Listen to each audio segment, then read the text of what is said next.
አላችሁ? አሁን ደግሞ ስለ ቱርኪ ፊልሞች ልናወራ ነው። የቱርኪ ፊልሞችና ተከታታይ ድራማዎች እንግዲህ በተለያዩ ሀገራት ከአሜሪካ ሆሊውድ በመቀጠል ከፍተኛ እይታ እያገኙ እንደሆነ ሁላችንም እናውቃለን። ለዚህም ደግሞ ከቢዝነስ ባሻገር የሀገሯን ፖለቲካና ባህሏን በመዝለቅ ማሳየት የቻለች ሀገር ነች። በፊልሞቿ ታሪኳን፣ ባህሏን ለሌሎች የዓለም ሀገራትም እያስተዋወቀችና መልኳንም እየቀየረች የምትገኝ ሀገር ነች። ከ150 በላይ ሀገራትም የቱርኪ ፊልሞችን በጣም በመውደድና ከፍተኛ እይታ በማግኘት ላይ ይገኛሉ። ባህላቸውን ከማሳየትም ባሻገር የቱሪዝም መዳረሻቸውንም እያሳዩ ይገኛሉ። በዚህም ደግሞ ሀገሪቷ በቢሊዮን የሚቆጠሩ የቱሪዝም ገቢ ማግኘት ትችላለች። ፊልሞቿን በመመልከት ብዙ ሀገራት በተለይ ላቲን አሜሪካ፣ ወደ መካከለኛው ምስራቅና ሌሎች ሀገራትም ቋንቋዋን ለመማር ልዩ ፍላጎት እያሳዩ ይገኛሉ። የቱርኪ ፊልሞች እንግዲህ በዓለም ላይ ካሉ ከ150 በላይ ሀገራትም በጣም በከፍተኛ እይታ እያገኙ እንደሚገኙ ይታወቃል፣ ሀገራችን ኢትዮጵያ ጨምሮ። ለመሆኑ ሚስጥሩ ምንድነው? ከፊልም ባለሙያዎች ጋር ቆይታ እናደርጋለን። መልካም ጊዜ ይሁንላችሁ። ዳዊት አበበ እባላለሁ። የፊልም ባለሙያ ነኝ። ተስፋዬ ሞላ እባላለሁኝ። የቮይስ አክተር ነኝ። እንደዚሁም የፊልም ባለሙያ ነኝ። በተለያዩ የመሪ ገጸ ባህሪያት ተጫውቻለሁ። ራሞ የሚባል ተወዳጅ ገጸ ባህሪ ነበረኝ። አዚዝ የሚባል እነዚህ የፊልሞቹ ርዕሶች ናቸው። በካራክተሮቹ ስም የተሰየሙ ናቸው። አሁን በቅርብ ያለቀ ሁለት ልብ የተሰኘ ፊልሞች አሉ። ኢዮብ ገረመው እባላለሁ። የቲያትር ጥበብ ባለሙያ ነኝ። የፊልምና የቲያትር መምህር ነኝ።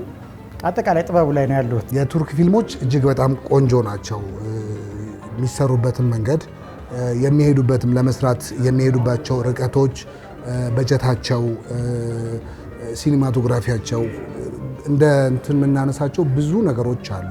በአብዛኛው ፎከስ የሚያደርጉትኝ በቃ የፊልም የመሰራቱ ዋናው አብይ ዓላማው ምንድነው? የሀገርና የህብረተሰብን ታሪክ ለተደራሲ ማሳየት ነው። የነሱ ለየት የሚያደርገው ነገር ምንድነው? በሀገራቸው፣ በባህላቸው፣ በእሴታቸው፣ በትውፊታቸው ላይ ታሪክ ይፈጥራሉ እንጂ የሌለ ነገር ድራማ እናድርገው ወይ ሰው እናሳዝን ወይ አውቀው ሰው እናስለቅስ ብለው አይደለም የሚሰሩት። እንደዚሁ ባላቸው በየዕለት መስተጋብር ላይ የሚፈጠሩ አንዳንድ ሳንካዎች ላይ ያተኮረ ድራማዎች ስለሆነ ወደ እውነቱ ያደላ ስለሆነ በጣም ከቤተሰብ ጋር ሰብሰብ ብሎ ለማየት የሚመች ፊልም አይነት ጥሩ ናቸው። ባህላቸውን፣ ሀገራቸውን ሲያስተዋውቁ በሚገባ ለማሳየት ጥረት ያደርጋሉ። ካለባበሳቸው ጀምሮ ያው ኢሮሴንተሪክ የሆነው አለባበሶች ቢኖሩበትም ግን የነሱን አለባበስ፣ ባህላቸውን፣ ቦታቸውን፣ አስተሳሰባቸውን ባህል ስንላ ብዙ ጊዜ የምንሸወደው አስተሳሰባችን ምን ይመስላል፣ ፍልስፍናችን ምን ይመስላል፣ ለፍቅር ያለን እይታ፣ ለጥላቻ ያለን እይታ፣ ለበቀል ያለን እይታ ምን ይመስላል የሚለውን በደንብ አሳይተውበታል ብዬ አስባለሁ። በየትኛውም ኢንዱስትሪ ወይም ደግሞ በየትኛውም በሆሊውድም ብትሄጂ፣ በቦሊውድም ብትሄጂ፣ እንዲሁም የቱርክም ወይም የቻይናው ብትሄጂ ሁሉም የየራሳቸው ባህል ካልቸር አላቸው። የቱርክ ፊልም ኢንዱስትሪ ላይ የራሳቸውን ባህል በተለያየ መንገድ ሲያስተዋውቁ እናያለን። የመጠጣቸውን፣ የቡና ሴሬሞኒያቸውን፣ የአበላል ዘያቸውን፣ እርስ በርስ ያላቸውን ኢንተራክሽን እነሱን በፊልማቸው ላይ በተወሰነ መልኩ ለማሳየት ይሞክራሉ። እምነታቸውን በጣም በሚጠብቅ መልኩ ነው። ለምሳሌ አሁን ቱርክ ፊልም ላይ በብዛት ማናያቸው ነገሮች መጠጦች አናይም። ጥቅም አለብን ተብሎ የሚታሰብ ከሆነ ብለር ያደርጉታል። መታየት የለበትም። ኦር ደግሞ ከዛም ደግሞ ቢያልፍ ደግሞ ቶታሊ እዛ ጋር ያንን ሲን አያስገቡትም ወይም ደግሞ የተለያየ ቴክኒክ ሲሸፍኑት እናያለን። በኢሮፓም በኤዥያም የምትገኝ ሀገር ናት ቱርክ ማለትና ኤሮ ኤዥያ የሆነች ሀገር ነች። በጣም ለባህል መበረዝ ትልቅ ተግዳሮት አለባቸው። ግን ያንን ተግዳሮት ተጋፍጠው ነው የራሳቸውን የሆነ ተርኪሽ የሚባል ቋንቋ አሁን ለምሳሌ አረበኛ ሊመስል ይችላል ጽሁፉ እንጂ አረበኛ አይደለም።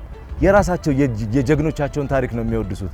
ጀግኖቻቸውን ግን አጉል ለማጀገን ብለው ፖሊሽ አያደርጉም። ታሪኮቹን ሪትን ናቸው። የተለያዩ ላይብራሪዎች ሄደሽ ስታይ እነዛውን ታሪኮች ነው የምታገኛቸው ማለት ነው። ማህበራዊ እሴቶቻቸውን እዛ ውስጥ ታያለሽ። ክብራቸውን፣ ለታላቅ ምን አይነት ክብር አለ፣ ለታናሽ ምን አይነት ክብር አለ፣ ለዘመድ ምን አይነት ክብር አለ፣ ዝምድና ስራሱ ምንድን ነው፣ በየትኛው ወገን ያለውን ዝምድና ነው የምንመለከተው የሚለውን በሰፊው ሰርቶበታል። ባህልን ማሳየት ራስንም ማስጠበቅ እንዲነኝ ታያለሽ። ያንን ምን ያህል አሳይተናል። አሁን አይተሽ ከሆነ ጀግንነታቸውን የሆነ ነገር ሰፈር ውስጥ ጋንግስተር ሆነው ሄዶ ቆራጥ ሆነው የሆነ ውሳኔ ወስኖ ሲሉ እኛ እነዛን ሰርተናቸዋል የሚል ጥያቄ ያመጣልና ያንን ማሳየታቸው ትልቅ ነገር ነው ብዬ አስባለሁ። የቱሪስት መዳረሻዎቻቸውን ሳይወዱ በግድ የፍቅር ሲኖቻቸውን እኛ ሆም ብለን ነው ልደት ለማክበር ነው ወደ እንደዚህ አይነት ቦታ የሚሄዱት እንጂ የነሱ ካራክተሮች ግን ማለት ነው ኑሯቸው ነው። በኑሯቸው ውስጥ ሲያልፉ የቱሪስት መዳረሻውን ታያለሽ እንጂ የቱሪስት መዳረሻውን እስቲ እንየው ብለው አይደለም የሚሄዱት። ሀጋይ ሶፊያን ቱርክ ፊልም ላይ ነው ያየኋት። እኔም ማቃት በንባብ ቅዱስ ዮሐንስ አፈወርቅ ያደገባት ደብር ነች። ቱርክ እንግዲህ አስቢው መስጊድ አድርጋው ነበር ያንን ቦታ። በኋላ ላይ መልሳ ለካቶሊክ ሰጠችው። አሁን መልሳ ምን አድርጓለች? ትልቅ ሙዚየም አድርጓለች። አንድ ስዕል አልነኩም፣ በታሪካቸው አንዷን ስዕል አልነኩም። መስጊድ ሲያደርጉት እንኳን ሌሎችን ቦታዎቻቸው በደንብ ነው የሚያሳዩት።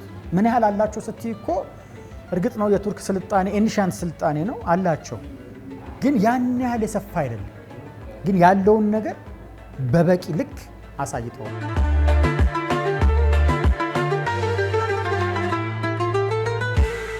ከተርኪ ፊልሞች ውስጥ ከምንመለከተው አንዱ የምግብና የግብዣ ስነ ስርዓታቸው ነው። በተለይ በትልልቅ ማዕዶች ይታወቃሉ። የቡናና የሻይ ስነ ስርዓታቸው እጅጉን ውብ ነው። ደግሞ ከኢትዮጵያ የምግብና የማዕድ ገበታ ስርዓት ጋርም እጅጉን ይመሳሰላል።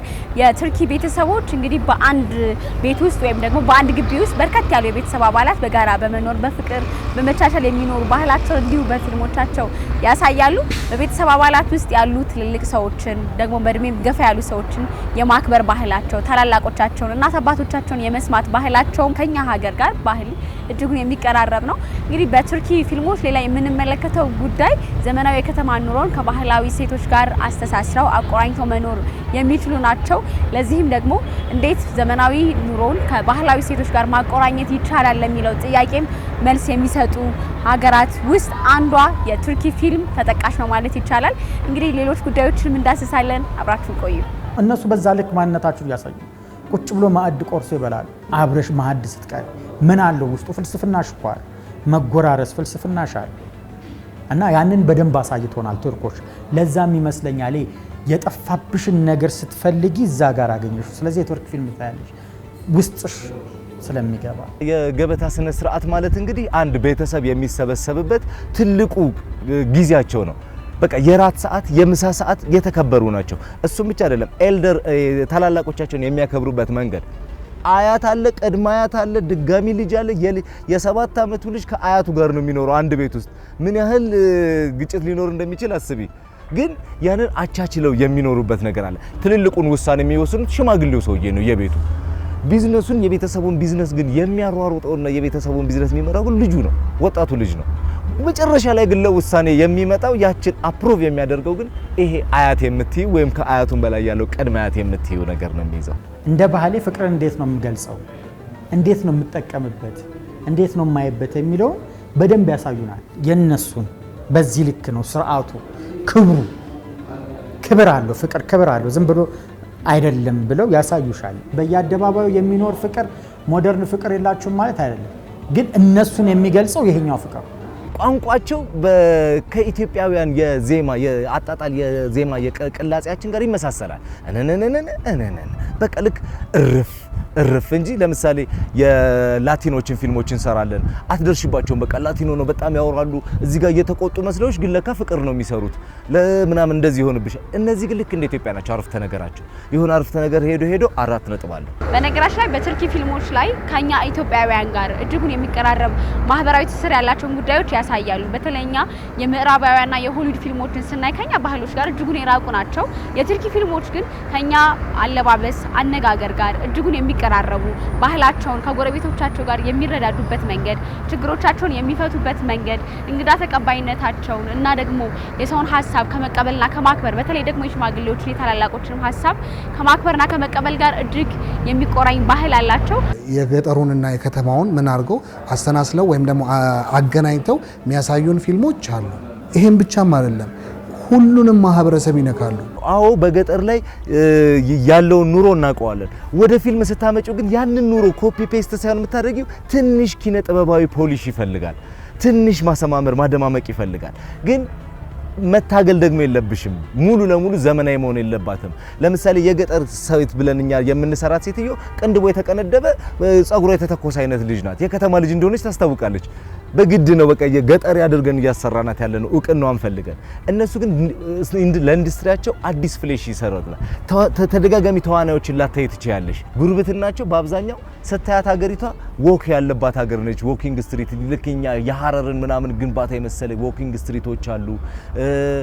የኢኮኖሚ ሌቭላቸው በጣም ሀብታሞቹ በቃ ራሳቸው ዋና ከተማውን ይዘው በዋና ከተማነት የሀብታም ሌቭላቸውን እየኖሩ ነው ያሉት።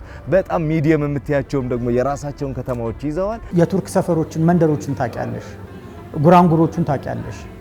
ዘመናዊ አስተሳሰብን ስልጣኔን ፊልም ውስጥ ስታቆራኝ ትልቅ ጥበብ አንደኛው ፋይዳዋ እኮ ስልጣኔን መከሰት። እየከሰተች ትሄዳለች። ማንነትን ባህልን ከነሴቱ ነው የምትቀርጸው። አዲስ ባህል ካለ የዘመናዊነት ምንለው እየተቀረጸ ፊልም ውስጥ ይሰገሰጋል። ከባህሉ ጋር ይቆራኝና እሴት እናያለን። አዲስ እሴት አድ እያደረገ እየጨመረን ነው የምንሄደው። አብዛኞቹን አይቻቸዋለሁ። ለምንድነው አብዛኛውን ያየኋቸው?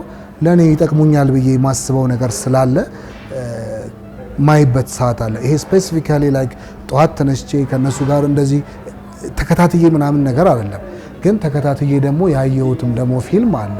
በጣም ደስ ብሎ ኢንተረስትድ ሆኜ ያየሁትም አለና በጣም ብዙ ፊልማቸውን አይቼዋለሁ በቴሌቪዥን ጣቢያ የሚተላለፈው። ለምን ራሴን ማሳደግ ስለምፈልግ። ሙራት ይልዲሪም ይባላል ዋና አክተሩ፣ የተርኪሽ አክተሩ።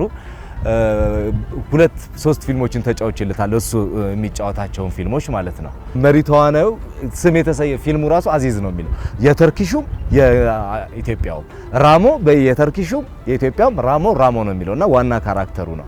አንዳንድ ጊዜ 2-3 ካራክተሮችን ልንጫወት እንችላለን። ድምጻችንን ልናጎረርን እንችላለን። ልክ እንደ ካራክተሩ ነው የምትሆኝ። የዛ የኦሪጂናሉን እንትን ኦዲየንስ ነው እንጂ የማይሰማው እኛ ከኦሪጂናሉ ሰውዬ ጋር ነው የምንሄደው። ስለዚህ ኦሪጂናሉ ያንን ነገር የሚያወራበት ነገር ስክሪፕቱ ምንም ቢኖርሽም በምን አይነት ቶን ነው እያወራ ያለው? ተናዶ ነው። ምክንያቱም ፋሽዋሉ የሚገልጸው ተናዶ ሆኖ አንቺ ለስለስ አድርገሽ ብትሰሪው ስለማይሆን ልክ ከዛ ሰውዬ ጋር እስኪመጣ ድረስ ካስቲንግ ባለሙያውም ካስቲንግ ዳይሬክተሩም ዋናው ብቃቱ ይሄ ነው። ለዛ ሰውዬ የሚሆን ፊት ነው የሚፈልግለት። ግን ልጅ ሊሆን ይችላል። ታየር ዱንዳር የሚባለውን ካራክተር የሰራውን ልጅ ብታዩ ይሄ ነው እንዴ ነው የምትዩ? ኦር የሆነ ከሊት ሴቷን አሁን እንትን ብታያት ትልቅ ሴትዮ ሆና እንዴ እንትና እንደዚህ ናት እንዴ ነው የሚያስብለው። ምክንያቱም እኛ ከፊት የምንመጣ አክተሮች አይደለንም። ማንም አያውቀንም። በእንደዚህ አይነት እድሎች ወጥተሽ ወደ ሚዲያ እኔ ነኝ ካላልሽ በስተቀር እኔ ነኝ የምትዩበት እድል የለም። ቋንቋሽን የምታሰርሽው በዚህ መልኩ ነው። አንቺን ለማወቅ ስጓጓ ቋንቋሽንም ማወቅ እፈልጋለሁ። እንግሊዘኛ ለምን የተቆጣጠረው በዚህ ነው አይደለም? ቱርክ ፊልም ሳይመጣ በፊት ምን ላይ ነበርን? የህንድ ፊልም ላይ አልነበርን? ህንድ ለማወቅ ምናምን እንሞክር ነበር። ልክ እንደዚሁ ሁሉ የቱርኪን ባህል ስንመለከት፣ የቱርኪን ጥበብ ስንመለከት፣ የቱርኪን ስልጣኔ ስንመለከት በዛው ውስጥ ገብተን ቋንቋቸውን ማየት እንፈልጋለን። ስለዚህ ከዛው ከምንጩ ሄጄ ብሰማው ለማወቅ ትጥሪያለሽ በፍቃድሽ።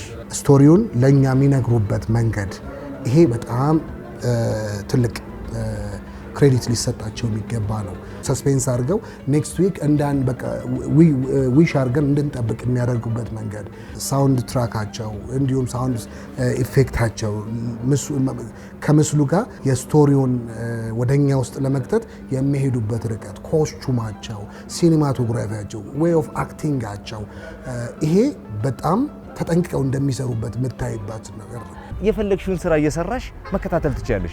2-3 ክፍል አልፎሽ ስትመጪ ታገኛለሽ። ያን ያህል አላለፈሽም። የቤተሰብ ስቶሪ ነው በቃ እንጂ ልክ እንደዚህ እንደ ፊቸር ፊልሞች የሆነ ነገር ዛሬ ሀፕን ሆኖ ዛሬ የሆነ እልቀት ምናምን አይደለም። በቃ ኮንቲኒዩስሊ ይሄዳሉ።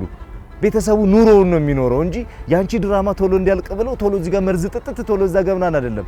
በቃ እዚህ ጋር መርዝ ሲቀመር ካሳየሽ የሚጠጣው በ3ኛው በ4ኛው ፖስተር ላይ ነው ይችላል።